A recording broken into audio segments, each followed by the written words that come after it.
Quand je vous dis Sony, vous pensez à quoi? À la PlayStation 5 de votre salon? Au Walkman de votre enfance? Ou peut-être à vos écouteurs réducteurs de bruit? C'est normal, vous êtes tombé dans le panneau. Pendant que le grand public la voit encore comme une marque tech un peu nostalgique, en coulisses, Sony s'est métamorphosée. Elle est devenue un monstre financier indispensable à la planète entière. Regardez ce chiffre. Pour l'exercice annuel clos, Sony a généré un chiffre d'affaires record de 12 479 milliards de yens, soit environ 80 milliards de dollars, et un résultat d'exploitation historique de 1447 milliards de yens. Comment? En devenant tout simplement le conglomérat le plus redoutable du 21e siècle. Aujourd'hui, on décrypte alors comment Sony utilise la puissance de ses semi-conducteurs et de ses capteurs CMOS via l'IA pour financer vos jeux préférés, et pourquoi son modèle économique est une véritable machine à cash que rien ne peut arrêter. Allez, c'est parti.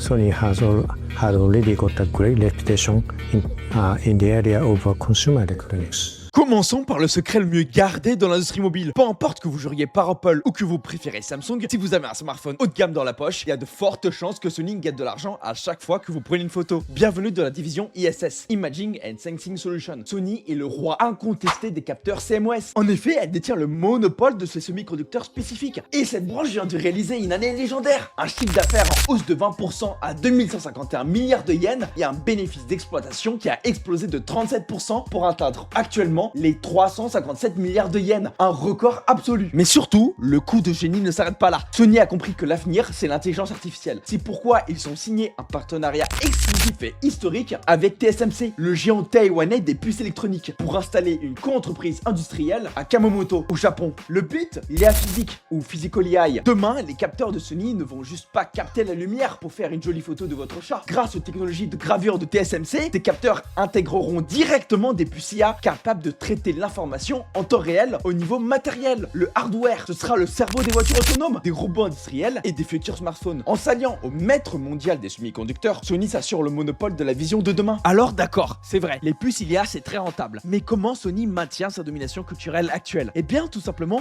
grâce à sa plus grosse division, le jeu vidéo. Elle pèse en effet à elle seule 4685 milliards de yens. Pourtant, si on regarde les chiffres de près, le marché de la console physique s'essouffle. En effet, la PlayStation 5 a dépassé les 93 millions d'unités vendues. Mais les ventes de hardware commencent à saturer et les coûts des composants comme la mémoire RAM pèsent sur les marges. Une entreprise classique paniquerait, mais pas Sony. Et pourquoi? Parce que c'est un conglomérat. Ce qu'ils perdent sur la vente de consoles, ils les récupèrent directement au quadruple sur les services et les jeux tiers. En effet, le réseau PlayStation, le PS Plus, compte un record historique de 125 millions d'utilisateurs actifs par mois. Les joueurs n'achètent pas seulement des boîtes, ils consomment du service en continu. Et c'est là précisément qu'intervient le séisme le plus attendu de la décennie. Pourquoi Sony frotte les mains? Parce que GTA 6 va être le moteur absolu de la fin de vie de la PS5. Pour chaque copie numérique vendue sur le PlayStation Store, Sony touche une commission d'environ 30%. Imaginez le flux de trésorerie ou le cash flow monumental qui va s'abattre sur l'entreprise sans qu'elle n'ait à dépenser un seul centime en développement. GTA 6 va être littéralement le catalyseur parfait pour rentabiliser l'écosystème PlayStation. Bon, cependant, il y a un problème. Le jeu vidéo est une industrie cyclique. Il y a des années certes exceptionnelles et des années plus calmes. Et pour compenser cela, un bon conglomérat a besoin d'une machine à cash régulière, prévisible, telle une rente. Et cette rente s'appelle justement Sony Music. Quand vous écoutez Bad Bunny, Harry Styles ou encore Beyoncé, vous alimentez la machine. Pour la deuxième fois consécutive, la division Sony Music a dépassé les 3 milliards de dollars de revenus en un seul trimestre, portant le chiffre d'affaires annuel à 2120 milliards de yens. Et lui, le bénéfice d'exploitation, il s'est envolé de 25% à 447 milliards de yens. La magie de ce business repose justement sur le streaming. Les revenus issus du streaming ont progressé de 9% pour la musique enregistrée et de 14% pour l'édition musicale. Peu importe l'état de l'économie mondiale, les gens paient leur abonnement Spotify ou Apple Music tous les mois. Et Sony Music récolte les royalties en dormant. C'est le stabilisateur financier du groupe. Bon, et pour le flux de trésorerie de la boîte, ne vous inquiétez pas. Sony dort déjà sur un trésor de guerre avec un ratio dette net sur EBITDA négatif. Et elle a notamment prévu de racheter des actions l'année prochaine pour un petit peu chouchouter les investisseurs, dont peut-être moi. En effet, pour l'instant, je n'ai pas encore d'actions Sony en portefeuille,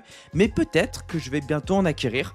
Je vous tiendrai au courant notamment notamment sur la chaîne YouTube. En tout cas, vous avez compris que ma thèse d'investissement repose principalement sur la prochaine vague d'IA qui sera portée par l'IA physique, notamment dans la médecine ou dans la robotique ou encore dans l'automatisation des véhicules sur la route. Et donc pour cela, on a notamment besoin de capteurs CMOS dont le monopole est directement maintenu par Sony. Bref, en tout cas, j'espère que cette vidéo vous aura plu. N'hésitez pas à lâcher un petit j'aime, à laisser un petit commentaire et à vous abonner surtout. Ça m'aiderait grandement. Et en tout cas, nous on se retrouve pour une prochaine vidéo. Allez, ciao!